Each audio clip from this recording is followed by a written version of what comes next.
گناہ سے معافی توبہ کر لیتا ہے کہ اللہ میں نے بڑے گناہ کر لیے، اب میں معافی چاہتا ہوں، مجھے تو معاف کر دے، تو اللہ اتنا مہربان ہو جاتا ہے، اس بندے کو اتنا خوش ہو جاتا ہے. تو سبحان اللہ، اللہ تعالیٰ تو چاہتے ہیں کہ ہم نیکی کریں، اور اللہ تعالیٰ چاہتے ہیں کہ ہم جنت میں جائیں. اللہ تعالیٰ اپنے بندوں کو بالکل، اللہ تعالیٰ اپنے بندوں کو سزا نہیں دینا چاہتا، اللہ تعالیٰ ان کو جہنم میں نہیں ڈالنا چاہتا. اس لیے اللہ نے ہر دروازہ کھلا رکھا ہے کہ کسی طرح سے بندہ پلٹ آئے تو انشاءاللہ اس کو جنت مل جائے. اور جیسے کہ میں نے بتایا کہ توبہ کی 4 شرطیں ہیں کہ گناہ کو چھوڑ دے. جب انسان سچے دل سے توبہ کرے، برائیوں کا عادی ہو گیا انسان، اب توبہ کر رہا ہے، تو اس گناہ کو چھوڑ دے آئندہ کے لیے.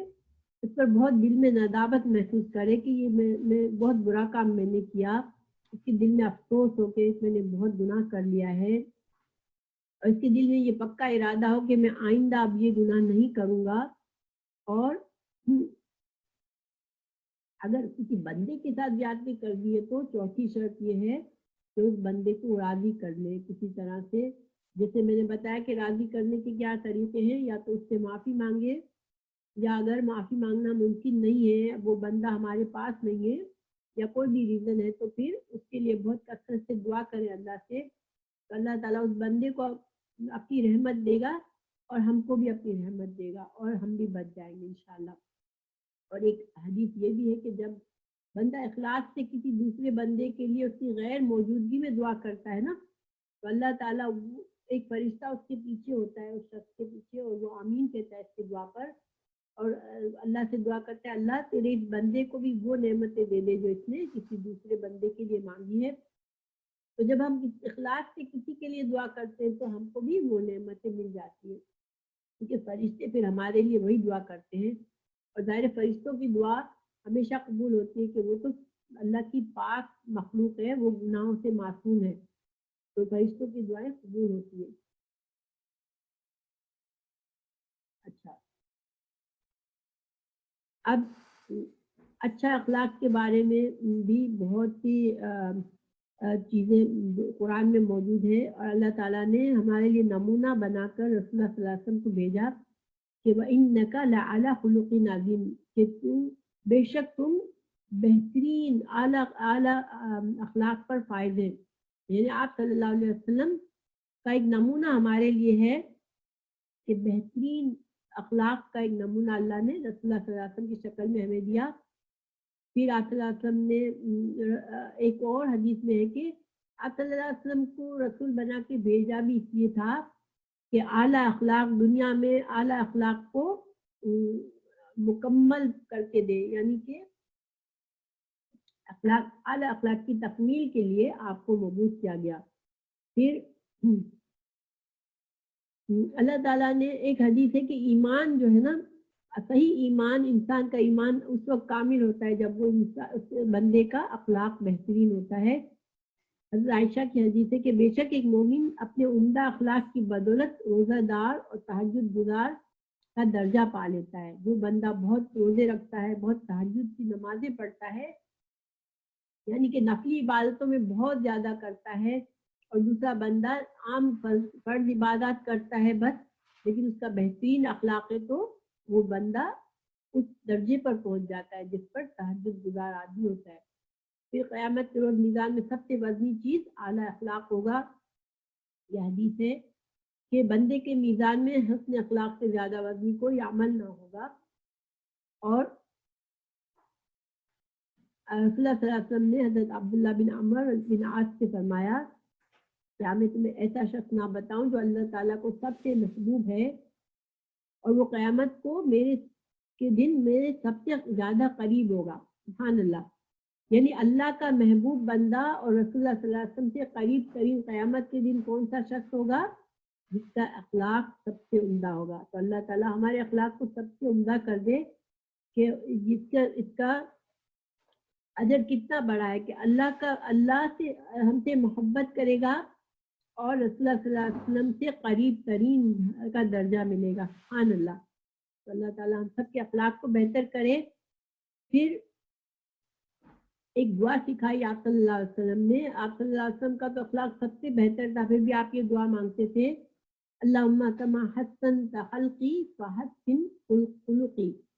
اے اللہ جیسے تو نے مجھے میری صورت کو خوبصورت بنایا ہے ایسے میرے اخلاق کو بھی عمدہ کر دے. یہ دعا بھی ہمیں مانگنی چاہیے.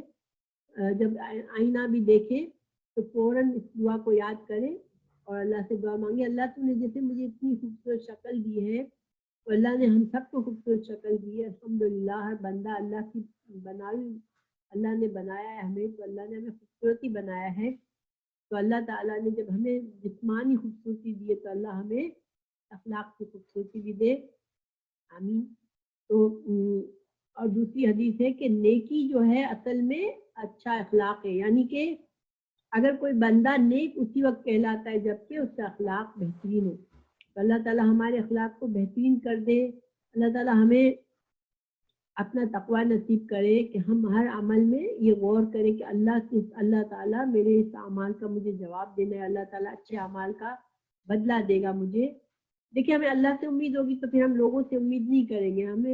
ہم صرف ان لوگوں سے اچھا تعلق نہیں کریں گے جو ہم سے اچھا کرتے، کیونکہ اگر ہم کو اللہ ہی سے اجر چاہیے تو پھر ہم سارے لوگوں سے اچھا سلوک کریں گے چاہے وہ بندہ ہم سے اچھا کرے یا نہ کرے. ٹھیک ہے، تو یہ اچھا اخلاق ہے. اللہ تعالیٰ ہمیں اپنے گناہوں سے بچنے والا اور توبہ کرنے والا بنائے. آمین. اللہ تعالیٰ ہمارے اندر یہ ساری خصوصیات ڈال دے اور اللہ تعالیٰ ہمارا انجام بہترین کر دے، ہمیں جنت فردوس نصیب کر دے. آمین. تو انشاءاللہ ہمارا آج کا سبق پورا ہو گیا. جزاک اللہ خیر. دعا کر لیتے ہیں. سبحانک اللہم و بحمدک اشہد ان لا الہ الا انت استغفرک و اتوب الیک.